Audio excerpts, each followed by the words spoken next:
Family is back with our C Positive event 2021. It's going really, really well. Very, very happy.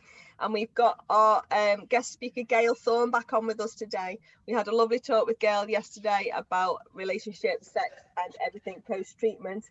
And it turned into something quite funny, to be honest with you. But yeah, it's all light-hearted, nothing really heavy. But she came out with some really great tips that I think all of us have taken away with us. So I'll just tell you a little bit about Gail first, and then we will get going. So Gail has a postgraduate qualifications in relationship therapy, family counselling, psychosexual therapy, and clinical supervision. Gail has extensive experience of working therapeutically with all aspects of relationships experienced by couples, families, and individuals. Gail works with integrative and relational models. Her work with clients is structured around their needs, thereby supporting and enabling her clients to make the changes that they want to make. Periods of challenge can be opportunities for change. Gail is also trained as psychosexual therapist. Sex therapy, or PST, is a therapy which specifically addresses sexual difficulties and intimacy issues. We will be discussing the problems that often arise throughout the cancer journey and beyond. So here she is, Gail Thorne. Woo! Thank you for joining us, Gail. Really appreciate it. Giving us your time for 2 days. Oh, 2 days, yeah. You're not getting rid of us now. Not getting rid of us now. Yeah, Gail, please. It's just like lockdown, isn't it? Every day is the same. So I'll probably dial in for this tomorrow and you won't all be here. Yeah, I'll be in bed tomorrow. I'm worn out. But yeah, I would really do appreciate you coming on to talk to us. Very welcome. Relationships and sexual health is a major thing within cancer recovery and during cancer. I mean, it's a major thing anyway, but then if you add the pressure of a cancer journey and the after effects of cancer, it can be quite an upsetting thing to have to go through. And it is a bit of a taboo subject that people don't like to talk about very much, but I think it very much needs talking about, which is why we've asked you to come and join us. So thank you so much. You're very welcome. I'll let you introduce yourself, tell a little bit about what you do, where you're based, etc., etc. Okay, well, well, as I said, it's a bit like yesterday, repeating myself, but basically, I started back in 1995, and I trained then as a relationship counsellor. I used to work for, well, I still do actually, but I started off with Relate, and I used to work as a volunteer because Relate was very much in the charitable sector in those days, and I did that for. I had another big job. I just used to do it, always done a Monday night because there's nothing good on telly. So I used to do every Monday night for probably about 6 or 7 years. But what I used to find was in couples of all kind of dynamics and contexts, quite often their intimacy life had broken down in some way. So they may not have come with intimacy issues, but if you're arguing with somebody 24/7, you're not likely to want to get up close and personal. So I trained in PST, psychosexual therapy, and psychosexual therapy is a very different type of therapy from counselling. It's much more what we call behavioural. So it's got a lot of basically homework attached to it. The first thing I always say to clients when they come is, I will never touch you. I will never ask you to do anything in the room with me. Everything you do is done in the privacy of your own home.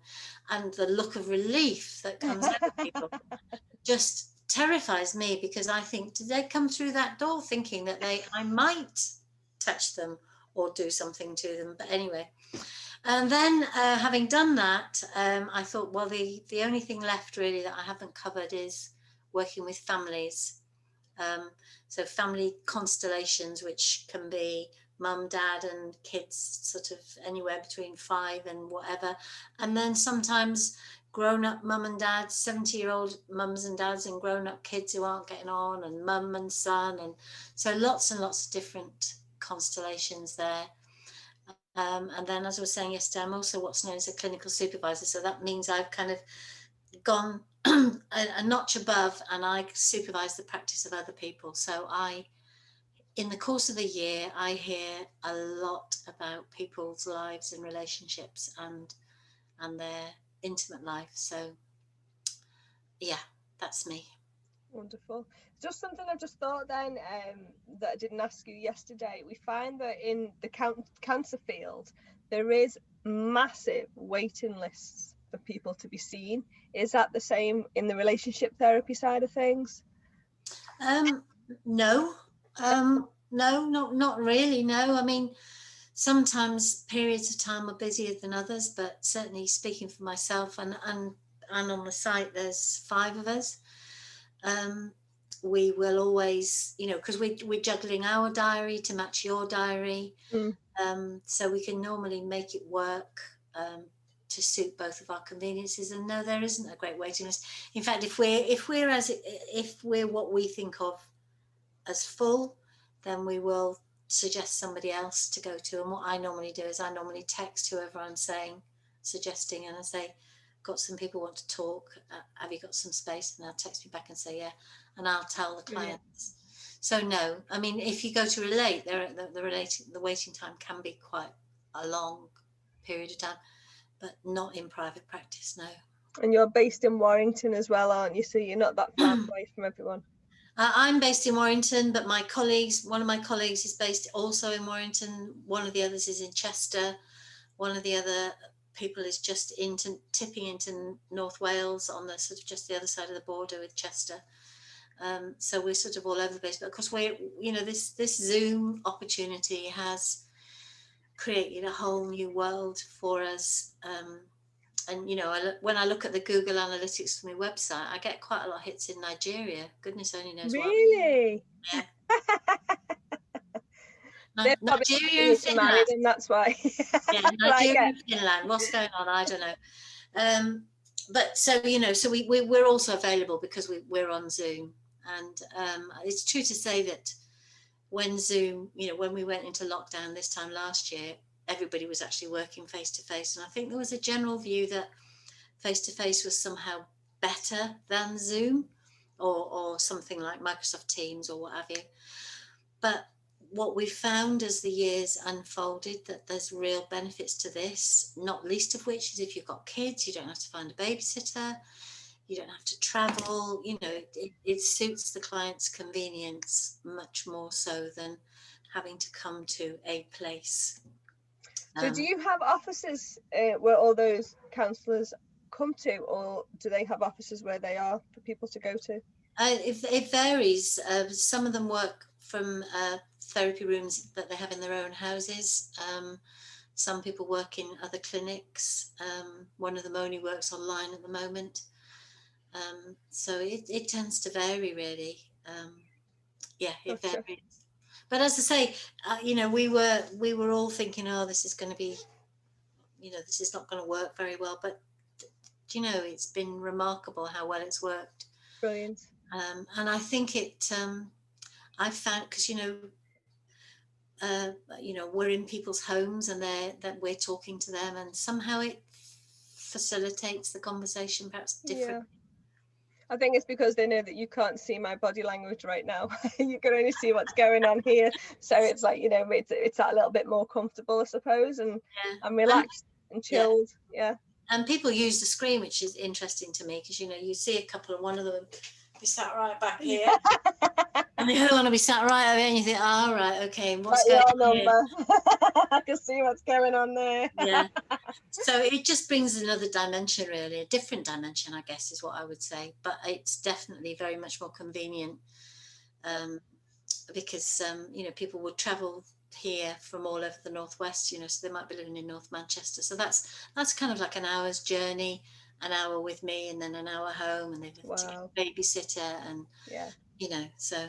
No, it's ideal what you're doing. Yeah, it's good. I don't, I think when we all went online initially, we all thought we'd only stay online as long as we needed to, but now I think it's going to be a mixed economy of an online offer and a face-to-face. That's good.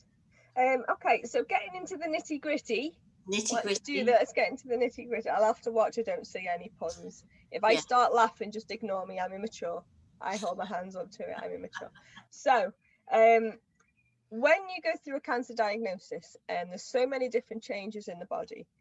One of the main changes, especially if you're on a hormonal kind of therapy thing, is that you are thrown into menopause. And even if you're not thrown into menopause and just as a side effect from chemotherapy, women's bits can basically just dry up, and the sex drive just disappears, because it's like, right, okay, if I have sex, it's going to hurt, because things are, basically she's closing down there. It's going to hurt, and then the partner doesn't understand it, and then all these different things. So you do everything you can to kind of delay having to have sex. How long can it go before I have to give in, type of thing. It becomes like that, and then you feel guilty for thinking that way, because you should want to be with your partner, but you actually don't desire him anymore, or it's not worth all the aftermath of the pain, and then maybe an infection after and all that. So my question to you would be, could you give us any tips on how to start back up after a long period of time? Well, sadly, I'm going to go back to my buffet analogy. Oh, don't. I love it. So not to be too unglamorous about it, but being sexual with somebody is one of our, if you want to think of it this way, it's one of our appetites. It's one of the things that we are compelled to do as human beings, because it doesn't take a genius to work out, if we weren't compelled to do it in some way, at the very least we would have disappeared as a species. So we're not like pandas, where it's like really, really, really not on our kind of radar. We are compelled in a way by our biology to want to be sexual. The kind of the core of the issue in sort of 21st century, are we in the 21st century? 21st century Western culture is we've become, as I was saying yesterday, incredibly penis in vagina penetration centric. And if we can't achieve the penetration, then we start a conversation with ourselves which tells us that we're not actually being sexual. And my buffet analogy is a way of trying to explain to people, if your appetite is diminished for whatever reason, and there's a great big buffet table full of food, and you walk up to the buffet table with your partner, and they're trying to persuade you to have the roast beef and Yorkshire pud, and all you want is a prawn cocktail. Are you going to please him by saying, yeah, do you know what, I am going to eat that Yorkshire pudding whether I want to or not, and then feel full, bloated, unpleasant, uncomfortable, all of those kind of things? Or are you going to be able to be assertive and say, do you know what, I just want the prawn cocktail? If what happens is you're always feeling under pressure to have the roast beef and Yorkshire pud, what you do is you don't even go up to the buffet table eventually. You say, I'm not hungry. Yeah. And when people talk about loss of desire, that's what has normally happened. It's their way of minimizing interaction, because they're not able to be assertive with their partner about what they would like to do, which in circumstances for women across the board can be, they don't want penile penetrative sex. They want cuddles, they want kisses, they want oral sex, they want mutual masturbation, they want a whole array of other things. But because of this idea that we seem to have in the West, that it's got to have a penis in the vagina, they as it were lose their appetite. Now, of course, if you add to that the complications of the medication that some people will be on, there are medications which reduce libido. I mean, there, even without a cancer diagnosis, some antidepressants and so on will do that.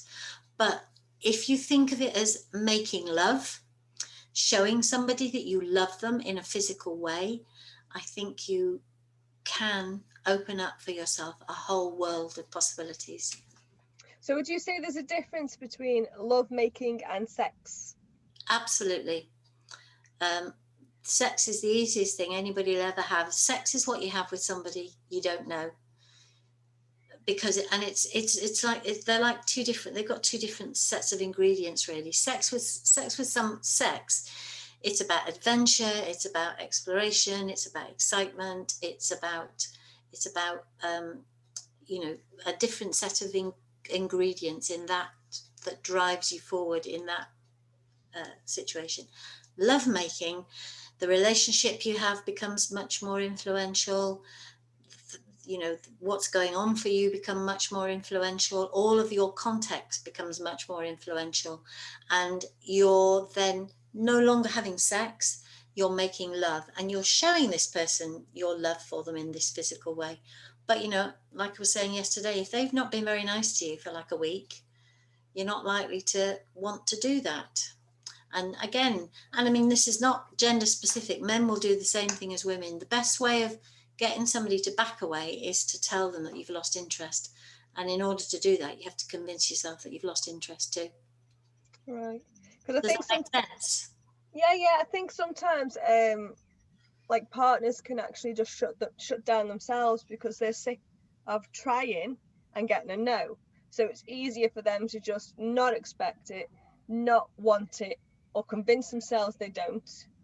But then what can happen is the relationship can be like, she can be like, or he can be like, oh, they don't want me anymore, they don't fancy me anymore. Is it because of A, B, C, D, E, my scars, I've got no, you know, all that stuff. But actually it's this person protecting themselves. Yeah. Because, you know, and I think that miscommunication can be quite detrimental to a relationship. Would you agree with that? Absolutely, and particularly when it tips over into arguments about it. But you know, when I first trained, you know, couples who present with loss of desire, whatever the context is for that loss of desire, will always identify one of them as having what they call a higher libido than the other one. And I always say, you know, there is no sort of dictionary of libido. So there's nothing that says if you want to make love with somebody every day, you've got a high libido. If you want to make love with somebody every month, you've got a low libido. It's only in relation to who you're with. So, for example, if you want to make love once a week and your partner is only interested maybe once every 2 or 3 weeks, you will look like you've got the high libido and they will look like they've got the low libido. You then finish off with that partner and you get another partner, and that partner wants to make love every day. So you can see how it changes. So you then look like you've got a low libido and they look like they've got a high libido. So it's all about relativity in relation to who you're with, and then the strategies that people develop if they feel under pressure and they want to find a way of backing off from that part of their lives. I think a lot of people tend to do things like go to bed at a different time, things just to try and avoid it, to save the argument or the feeling of you letting down your partner. Do you know what I mean? It's like you want to please them, but then you're kind of caught. Is it you please them and make yourself unhappy? Do you know what I mean? And like uncomfortable, or should they be understanding the situation? And this big battle can go on in your brain, can't it? Well, it can, you know, it does come down to be able to negotiate, to be able to understand that, you know, penises and vaginas are not the end of, they're not the be all and end all, that there's a massive range of things that you can do, and to be able to negotiate that with your partner, and for you both to be open about it, so that you don't end up with one person constantly feeling rejected. Because, you know, when I first started in loss of desire, you normally get what I call a gatekeeper. You know, you get the one who's saying no, no, no, no, no, no, no, and then the other one is saying please, please, please, please, please, please, please, and the one who's saying please, please, please to the one who's saying no, no, no tends to look like a bit of a sex maniac. Because they're trying so much of the time, because this gate only opens every once in a blue moon, and they don't want to not be asking when the gate's open, in case they miss the gate opening. So, but if the negotiation starts to be learned and the communication starts to develop, what we're taught is that the one who's going please, please, please, please, please, if the one who goes no, no, no, no, no starts going yeah, okay, this one goes, oh, I don't know about that, you know, I've got a meeting tomorrow, Really? Yeah, and when I was taught it, I thought, yeah, right, that's never going to happen, because this one is going to be yes, yes, yes. Yeah. But no, it literally happens that this one who's going, yes, yes, yes, yes. When this one sort of does a bit of match pace lead, which you'll have probably heard about in NLP, they do it together, then this one just normalizes. Right, because they're just trying too hard, basically, and as you say, they don't want to miss the opportunity. Well, yeah, if you go, if you feel like you're, you've got nothing to drink, you'll run around and you'll drink absolutely everything. You'll try to, solve your thirst problem just anywhere and everywhere you can. If suddenly you get a lot of water coming your way, you kind of go, oh, do you know what? Actually, I've had enough now, thanks. Yeah. Oh my goodness. Yeah. Yeah, and I think that, I wouldn't have believed it if I hadn't actually seen it in action. so that could tie in with the buffet table, couldn't it? You could have a lot of prawn cocktails. Yeah.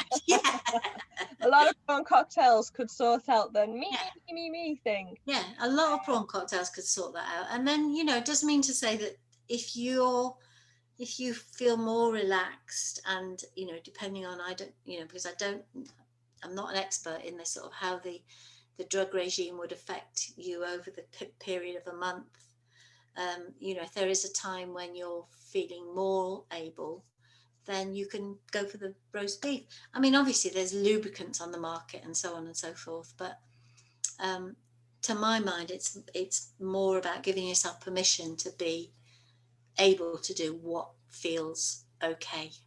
Yeah, and I think also it's. I've got your 2 diagrams, by the way. We could use them if you wanted to. Okay. But I think also it's very much. It becomes almost clinical to get yourself ready for a situation for penetration, because with us all having chemo minds and stuff like that, chemo brains, you forget to put the lubricant on or to put the pessary in to make yourself lubricated, ready for that night where you're going to go, yes, okay, then let's do it. But then have a prawn cocktail. I know, but this is it, you see. But as you say, most of us just think it's a full buffet or nothing. Yeah. And to be honest with you, maybe can we choose something else other than a prawn cocktail? Well, that just shows my age, really. A vol-au-vent or something. We'll have a vol-au-vent. 1970s prawn cocktail, steak, and Black Forest cherry gâteau. Okay, so if we're having the vol-au-vents, we're going for vol-au-vents now. If we're having the vol-au-vents quite often, as you say, that could actually make for a better sex life, because it's more adventurous. It's not the normal, as you put it yesterday, beans on toast.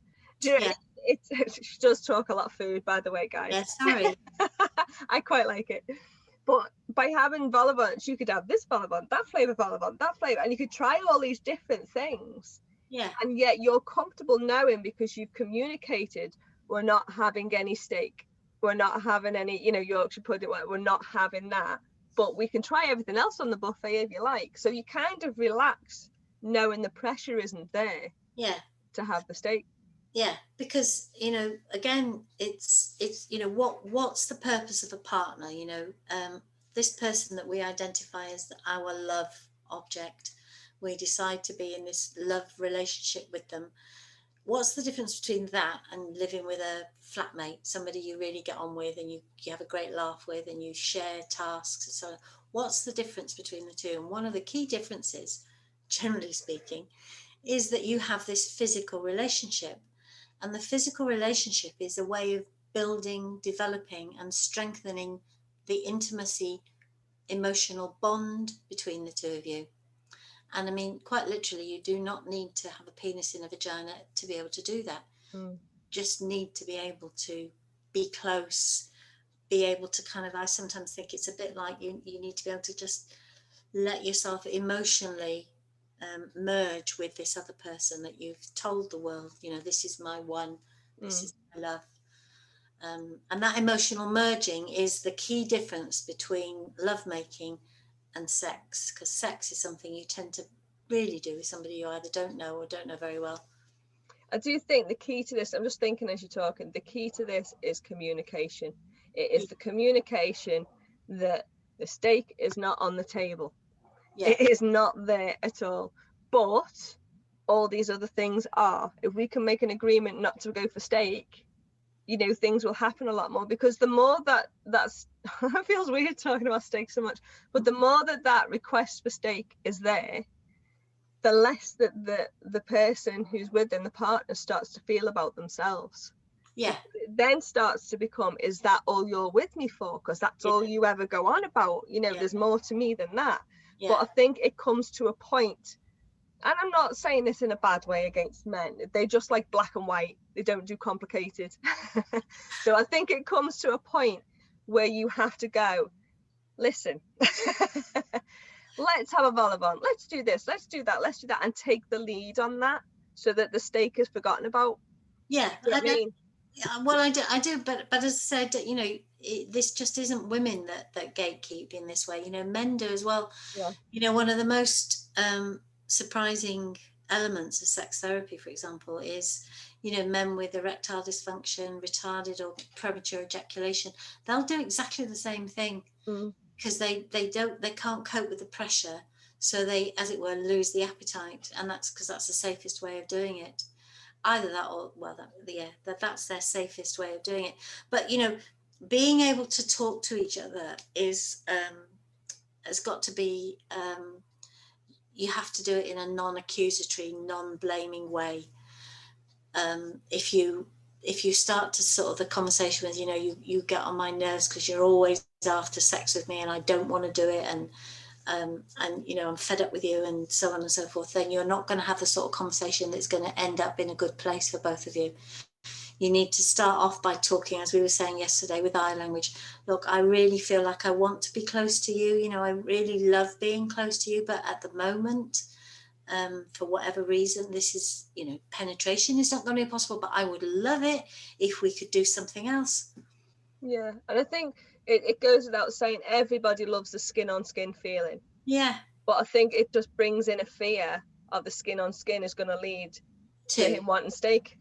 Yeah. Do you know what I mean? So it's like, you don't go there, and then the relationship just starts doing this more and more. Yeah. So I think, I absolutely love your buffet table analogy. It just solves so many problems for some of the girls, you know, when they're talking to me about things as well. And it is a real massive issue after cancer. It really is, but people just don't talk about it, which is why I was like, let's get you on, let's do this, let's talk about it. To carry on with the food analogy, you know, with sex therapy, it's a very successful therapy. It really is, because, you know, we set goals and you'll always know whether you've met them or not. And again, I sometimes think it's a bit like going to Weight Watchers, because I'll give you homework and you'll go home and you'll do it at home. So the equivalency would be Weight Watchers. You go every week to Weight Watchers, you get weighed and you don't lose any weight. And I'm the Weight Watcher way, or whatever. Yeah.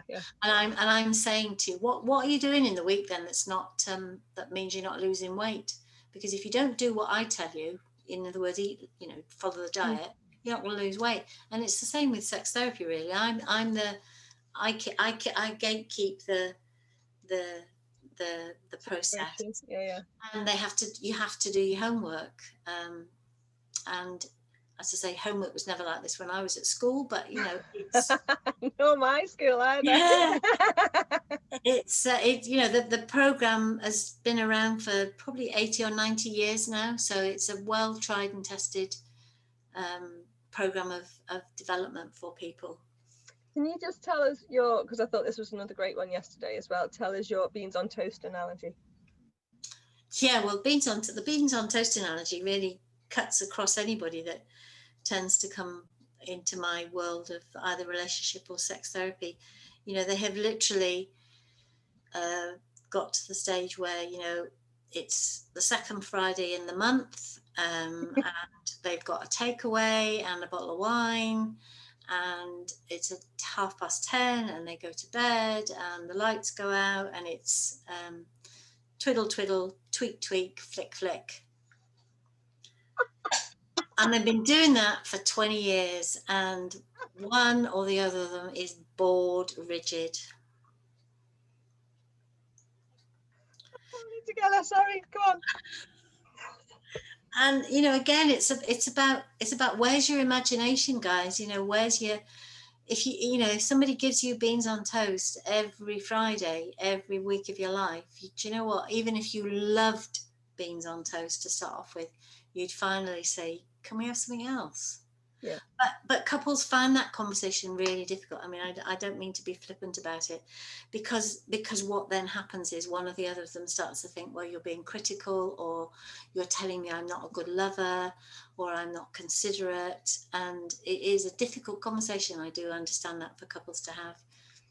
But it takes two to tango, doesn't it? It's not all one person's responsibility.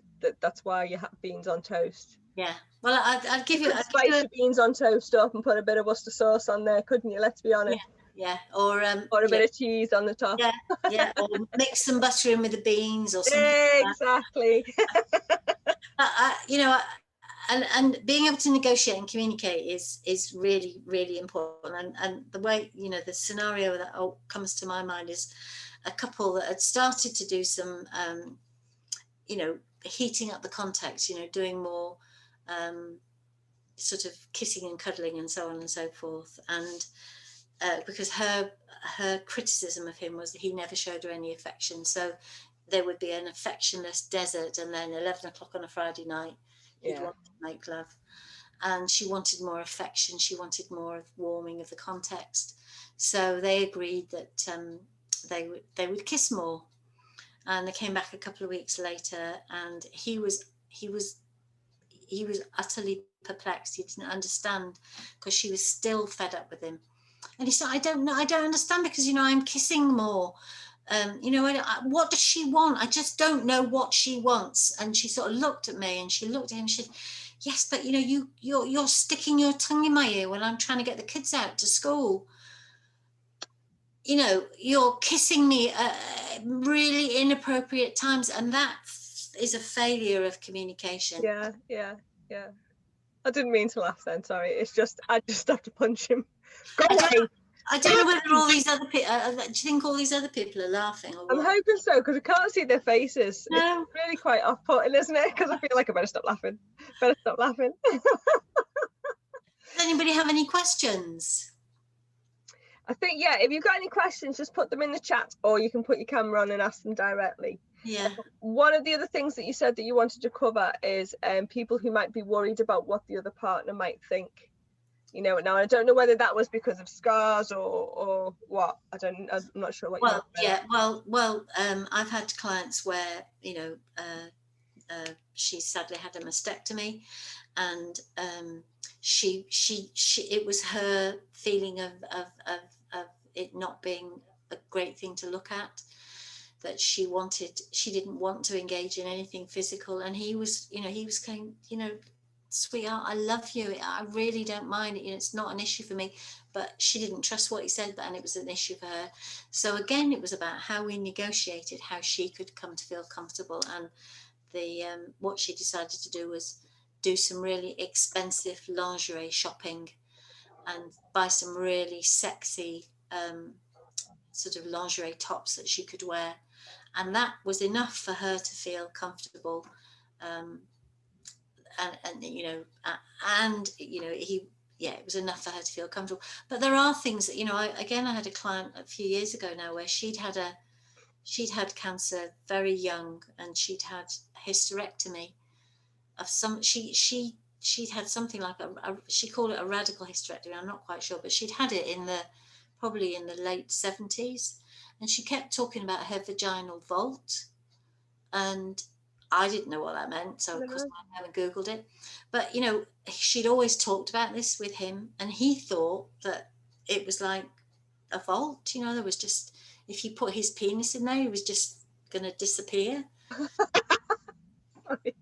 So again, you know, we had to open up the conversation, and she was able to clarify what this phrase meant for her, which had been in her life since she'd been really young. She'd been about 18 when she'd had some radical surgery. So a lot of what we do really is open up and facilitate good communication between. So what did she mean by vaginal vault? I don't know. I don't know. Is it just what she called it? Just what she called it. I expect some, you know, in the 70s, some 70-year-old surgeon had probably said, well, my dear, I've created a vaginal vault for you. And you know what it's like with doctors, you Don't don't open that vault. exactly. You don't always have the confidence to ask, do you? Because they can be quite intimidating, some of them. It's like those, you used to be able to buy those knickers with locks on and stuff like that. So that's probably what he meant by it. Don't open that vault for anybody. Don't open that vault. But I think it's a very tricky relationship when you're, going through treatment for what might be a life-limiting illness, is the relationship you have with your medics, because you're looking to them to save your life at the end of the day. You're not really looking to them to improve your sex life. I remember when I went to a conference years ago, I think it was a Breast Cancer UK one, and they had a breakout room where you could go and sit in, and it was about sex and relationships, and one of the ladies there was distraught. She was in tears. She said she cannot let a husband anywhere near her because she looks ugly, she hates it, she doesn't want him to see it, and all this stuff. And my heart broke for her, because as she was talking, she was saying how her husband loves her and he says he's not bothered by it or anything like that, but she could not get her head around the fact that he was going to see her like that. I mean, is there any advice you would have for anything like that? Well, it goes back to my client who went out and bought herself, she spent an absolutely blinding fortune on lingerie. But also it's about believing, because, in that situation, it's not about your partner's perception, it's about your own perception. And, maybe you need to have some therapy on your own about that. But in a way, if your partner's saying, look, I love you, in a way, you have to sort of trust them a bit and believe in what they're saying.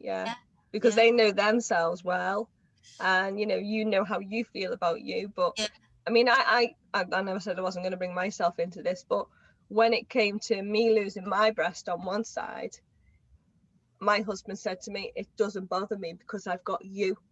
You're what I'm married to, you're what I love, it's not your boobs. And he went, anyway, I'm a butt man anyway, boobs are nothing to me, I prefer your butt. And it just made the whole thing lift. Something nicer, do you know what I mean? But I think sometimes we just presume, don't we?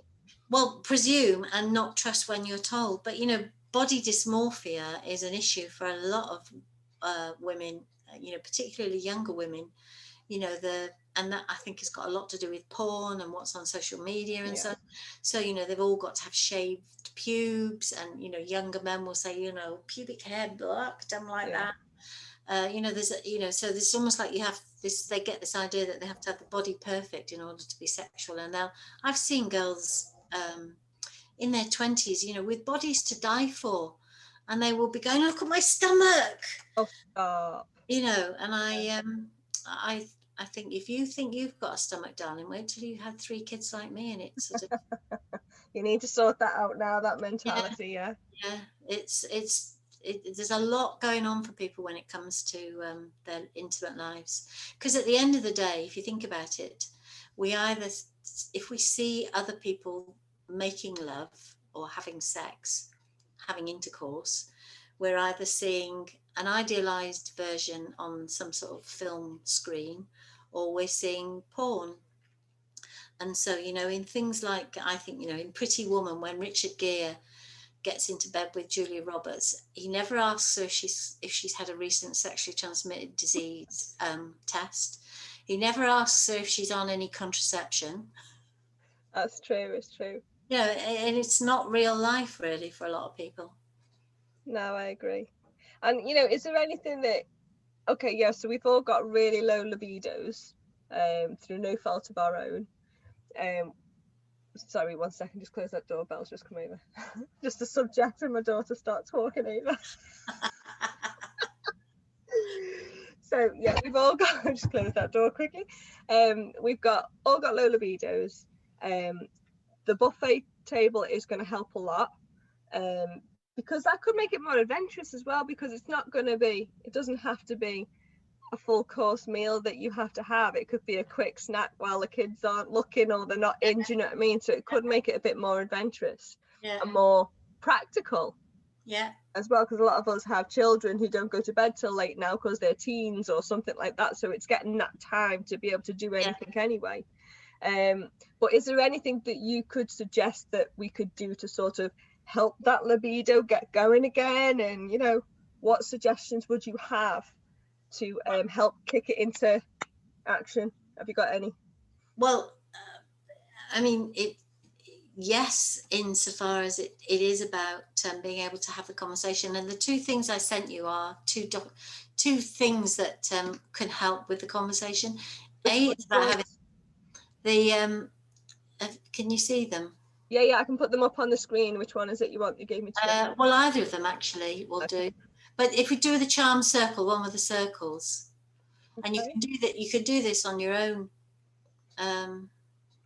Yeah. So this is something we use with clients. Can you see the bottom? So yeah, I'll have to move it up. Hold on. Make it a bit smaller. Yeah. So this is something we use with clients. So the bit in the middle where it says what I do, you know, you for yourself, you can fill that in and say, you know, this is what I do. Then the next circle is, you know, what I'd like to do. And then the next one is what I don't mind doing. I don't mind others doing. And the other one is what I don't think anyone should do. So that's a way of, first of all, formulating your own thoughts about what you do and what you'd like to do. And that, you know, could be quite a good tool to use to start the conversation off with the partner. So is that like sit down with the partner and go through this? Obviously don't write it down because it'll get found by the kids. Yeah, well, I personally, I would start it. I'd start doing it yourself. So, you know, you've got to think about what you like to do. You've got to think about what would I like to do if you know, bearing in mind all of my context, whatever that context may be, what would I like to do? What do I do? And probably for a lot of people, maybe I do nothing at the moment. But thinking about your context, what would I like to do? So it might be starting to think about your possibilities.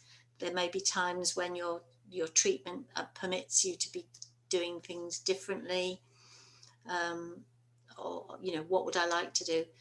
Then, you know, the one on the outside is what I don't think anybody should be doing, and that's the one where you can put the stuff that you really don't want to do. And the other one, if you just have a look at the other one, would it be worth both of you filling that in and then swapping?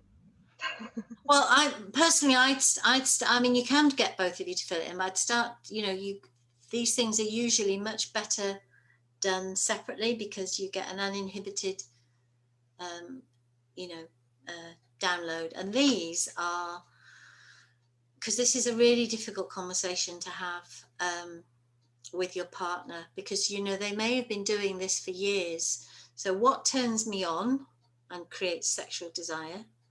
And then if you go down the bottom end, is what turns me off.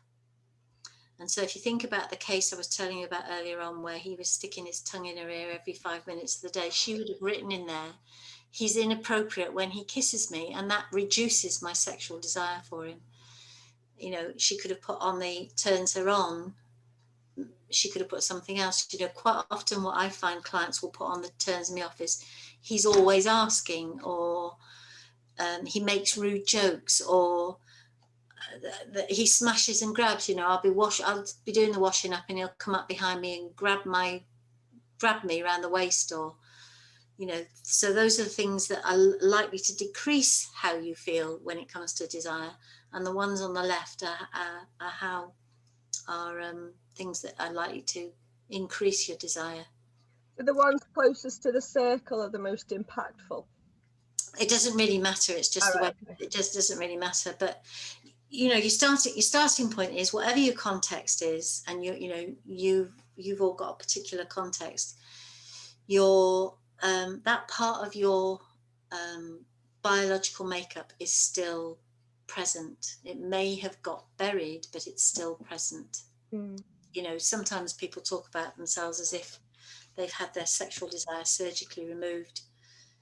And there's quite a lot of research particularly into women will think they're not interested, but their bodies will react. Did I tell you yesterday that the Dutch have got this thing, I forget what it's called now, but it's some sort of probe that they put into women's vaginas, which measures arousal in the vagina. Wow. And then they'll show women lots of different images, and the women are going, no, no, no. So in their heads, they're not registering arousal. Their vaginas are going, yay, yay.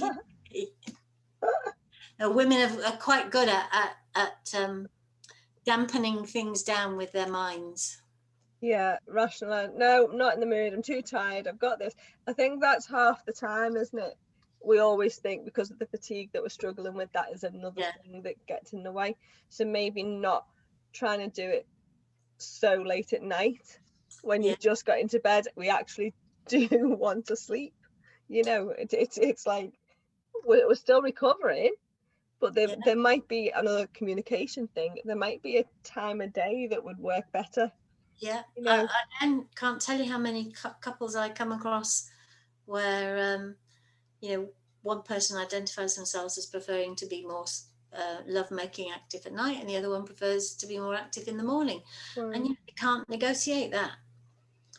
I could take breath in the morning. It just wouldn't happen. Can't stand bad breath, no. But you know, we have a bit of a joke, really. There's a bit of a joke which says, you know, if you what is it? If you put a pebble in a jar for every time you have sex when you first know somebody, and then you take it out every time you make love with them subsequently, you never empty the jar. Really? That's what, yeah. No, that would probably be right, wouldn't it? Yeah. It gets less and less. You know, when you know somebody and you're living with them, everything else becomes so much more influential. You know, your work, your kids, your context in terms of health. Maybe you've got older parents who you may be caring for. You know, everything else starts to press in on you as a priority, and the bit that usually gets squeezed, because you know, if you don't, again, I think it always, you know, if you've got a really good friend, or I don't know, your mother or what have you, if you've not spoken to them for a few days, you know, they'll ring you up and say, you know, what's going on? Where have you been? What's happening? Your intimate life doesn't do that. It waits for one or the other of you to pay it some attention. It's a shame that, isn't it? Because when you think about the relationship at the beginning, you are each other's be all and end all, and you can't get enough of each other. And as you say, as time goes on, all these other things take priority, and then you wonder why you're going like this. But given the opportunity to go like this again, you know, you get all loved up again, don't you? And it's all absolutely. And you know, people say, well, I you know, it's not spontaneous. Well, I tell you what, spontaneous. What is spontaneous about a date? You know, a date is you've made an arrangement to meet somebody, you've made an arrangement for the day, the time, where you're going to go, what you're going to do, you know. So if you had a spontaneous date, you'd turn up at the pictures on a Tuesday and he would turn up at the pictures on a Thursday. Yeah. You'd never get the relationship off the floor, do you know? So spontaneity is not the be all and end all either. No. Planning when you've got a busy life is not a bad thing, and I'm sure particularly in the context of what the cycle of your body's, how your body responds through the month, would really suggest to me that making a really good plan would be a really good idea. Because I don't know, but I'm assuming there will be times in the month when things are better for you than other times of the month. Not really, no. We've just got like a battery life. We have a battery life. We discussed it on the last one. And you know, you have days when you're full of energy and you go, oh right, I'll get this done, that done, that done, that done. And you're not a Duracell battery, you're a cheap battery. So it kind of like runs out straight away, and the next day you're exhausted, can't be bothered with anything, low mood. Then it has to build up again slowly and recharge. And unfortunately, we have like the odd, like, well, 6-7 days in the month where we've got the energy. So we try and do everything all at once, which we shouldn't. But do they tend to fall at roughly the same time? No. We're on tablets I'm on tablets every single day it's like a hormone therapy one to keep estrogen at bay. So does your high energy days they just arrive, do they? Yeah, it as and when, depending on what I've been doing. But that's what I'm saying, we need to sort of like balance what you do every day to keep a nice steady energy level. But it doesn't work that way with working kids, does it? You know, so. No, unfortunately not. Well, so that might be, you know, something to think about, is how on those days maybe you capitalize on your higher energy levels or what have you. Because it is, you know, it is the bond that keeps the two of you together. Well, that was the biggest thing when you get your life threatened. The biggest thing you're worried about losing is not your work, It's Yeah. not like it's your lover, isn't it, and leaving them in a situation. But you know, they are your priority, those along with your kids. Yeah. But you tend to put everything else before them. Indeed. And you know, you wonder why things aren't working out the way you want them to work out and stuff. Yeah. If anybody's got any questions, just put them in now, because we're running out of time. So we'll get your questions in now while you can. Sorry, go on. Well, all I was going to say really was, with a good relationship therapist or a good sex therapist, and if both people are committed to making a difference, it's all very doable. That's what I love about the work, is it's all very doable. The reason it's not doable is usually because one of the people involved in the relationship is not on board with the doing of it. Yeah.